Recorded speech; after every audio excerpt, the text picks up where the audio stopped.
Sophie Cunningham just dropped a truth bomb that's about to blow the WNBA wide open. And if you're not sitting down right now, you might want to, because what she's revealing about the Indiana Fever versus the Phoenix Mercury is going to make you question everything you thought you knew about how teams treat their players.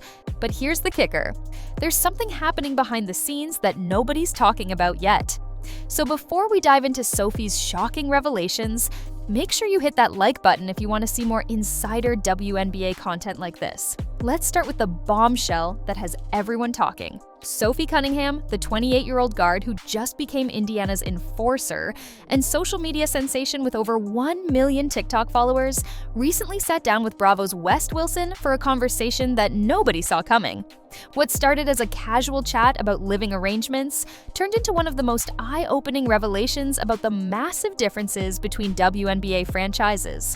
And trust me, after hearing what Sophie had to say, you'll understand why some players are begging to get traded to certain teams, while others are counting down the days until their contracts expire. Here's where it gets juicy. Sophie revealed that when she got traded from Phoenix to Indiana in that massive 4-team deal back in February, she expected things to be pretty similar. Boy, was she wrong. The difference between how the Mercury and the Fever treat their players is like comparing a 5-star hotel to, well, let's just say Phoenix wasn't exactly rolling out the red carpet. Sophie admitted that in Phoenix, she lived in a house, which sounds nice, right? But when she moved to Indy, even though she's technically in an apartment, the quality difference is staggering.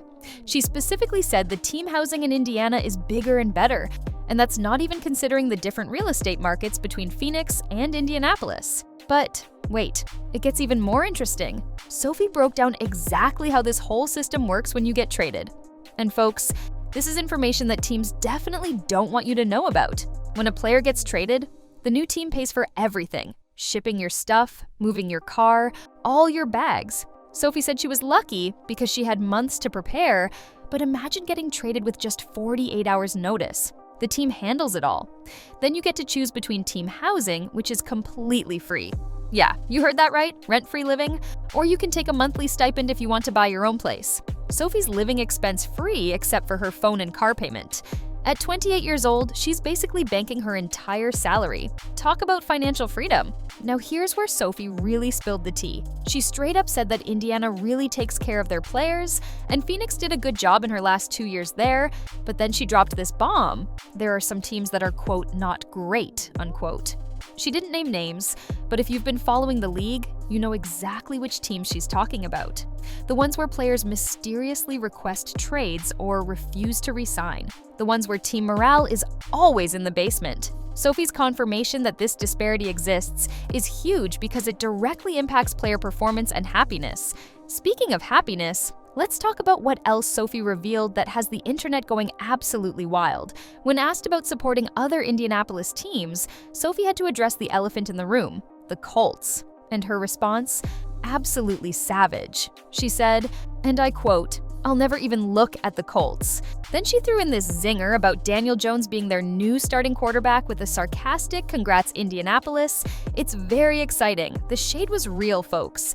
But here's what makes this even more interesting. Sophie's a diehard Kansas City Chiefs fan, and she's not hiding it. She said she can literally see the Colts stadium from her apartment, but she'll always bleed Chiefs red. This brings us to a fascinating psychological aspect that Sophie touched on. She talked about how some players fully embrace their new cities, while others, like Jason Tatum in Boston, stay loyal to their hometown teams no matter what. Sophie's approach? She tries to support the local teams while keeping the Chiefs as her number one.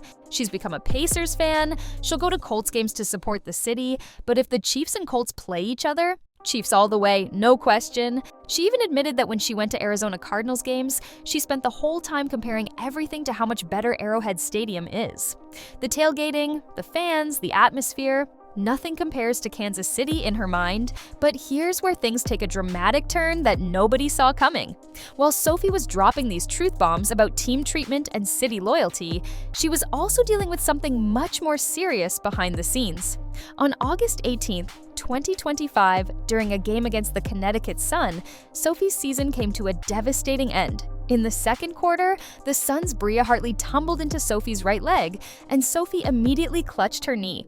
The diagnosis: a torn MCL that would end her season. This makes her the third Fever guard to suffer a season-ending injury this year, joining Ari McDonald with a broken foot and Sydney Colson with an ACL tear. The timing couldn't be worse. Sophie was having a career year, averaging 8.6 points, 3.5 rebounds, and showing why the Fever specifically targeted her in that trade. She'd become the team's enforcer, the player who had her teammates' backs no matter what. Remember when she got ejected for grabbing JC Sheldon after what looked like an eye poke on Caitlin Clark? That's the kind of player Sophie is. Ride or die for her teammates. And now the Fever have to navigate the rest of the season and potentially the playoffs without her. Speaking of Caitlin Clark, let's address the other massive elephant in the room. Caitlin has now missed 24 games this season with various injuries, currently sidelined with a groin injury that's kept her out since July 15th. The Fever are literally limping into the playoffs, currently clinging to the 8th seed with just 7 games left in the regular season. They're only 1 game ahead of the Los Angeles Sparks and could realistically miss the playoffs entirely if things go south. For a team that was supposed to be a powerhouse with Clark leading the charge, this has turned into a nightmare scenario. But here's what's really fascinating about Sophie's situation specifically. Despite the injury, despite the adversity, her social media following has exploded. She crossed 1 million followers on TikTok faster than almost any WNBA player in history. Marketing experts estimate that gaining that many followers organically would cost a brand over $1 million. Her endorsement deals with Adidas and Quest Nutrition are now worth significantly more, and she's got multiple new partnerships in the works. That flagrant foul and ejection that cost her $400 in fines, it might have earned her hundreds of thousands in increased social media value. Let's circle back to what Sophie revealed about team housing because there's more to unpack here. She mentioned that in the next CBA, which is currently being negotiated, players are hoping for better housing options and more money for stipends. This is huge because it directly impacts the league's ability to attract and retain top talent. Right now, Sophie said the decision to buy versus using team housing depends on several factors. Are you married? Do you have a family? Do you have pets? How long is your contract? She said 3 years is the sweet spot for buying, but even 2 years might make sense. The fact that teams provide this option at all is something most fans don't realize. But here's the real kicker that Sophie revealed. Phoenix did a really good job with team housing in her last 2 years there, putting players in the nicest places. And Indiana? They're taking it to another level. This is a direct competitive advantage that smart franchises are using to attract free agents. Think about it. If you're choosing between 2 similar contract offers, but one team is known for providing luxury apartments while the other sticks you in basic housing, which are you choosing? Sophie basically confirmed what players have been whispering about for years. Not all teams are created equal when it comes to taking care of their players. And this treatment extends beyond just housing. Sophie talked about how, when she was in Phoenix, she worked as an NBA analyst on the side. That's the kind of opportunity that comes with being in a good market, with a supportive organization. In Indiana, she's found similar opportunities, building her brand as Spicy Sophie, a nickname she earned in Phoenix for her on-court intensity. The Fever organization has embraced this, knowing that players with strong personal brands bring more attention to the team. Now, let's talk about something Sophie said that might have flown under the radar, but is actually incredibly significant. She mentioned that she tries to indulge, and she had to think about whether it was engulf or indulge in whatever city she's in. This isn't just about sports fandom, it's about mental health and performance. Players who feel connected to their cities perform better, they're happier, more engaged with the community, and more likely to re-sign. Sophie became a Diamondbacks, Cardinals, and Coyotes fan in Phoenix. In Indiana, she's embracing the Pacers.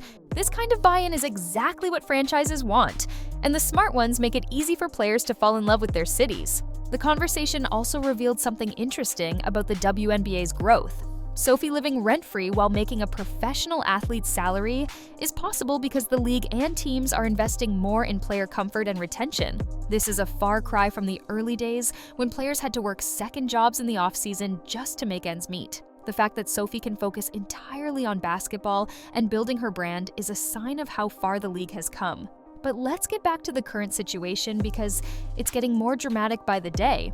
With Sophie out for the season, Caitlin Clark's return uncertain, and 2 other guards already done for the year, the Fever are in crisis mode. They've brought in veteran Odyssey Sims and rookie Kyra Lambert on hardship contracts. But can these emergency additions really replace the chemistry and talent they've lost? The team that was supposed to challenge for a championship is now just trying to survive. Here's something else that's crucial. Sophie's injury happened because she was stepping up to provide extra defense in the paint. She wasn't even involved in the initial play. She was doing the dirty work that doesn't show up in stat sheets but wins games. That's the kind of player Indiana is losing for the rest of the season. Her sister Lindsay even called out the WNBA's officiating on social media, saying the league focuses more on fining players for commenting on poor officiating than protecting athletes. The frustration is real, and it's coming from all angles. The Fever's playoff odds have dropped significantly. ESPN's Basketball Power Index gives them an 88.2% chance of making the postseason, down from 99% at the start of the season. If the season ended today, they'd face the Minnesota Lynx in the first round, a team they've never beaten in the regular season, though they did win the Commissioner's Cup against them.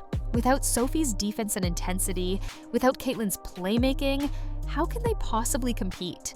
But here's the thing about Sophie Cunningham that makes her special, and why her revelations matter so much.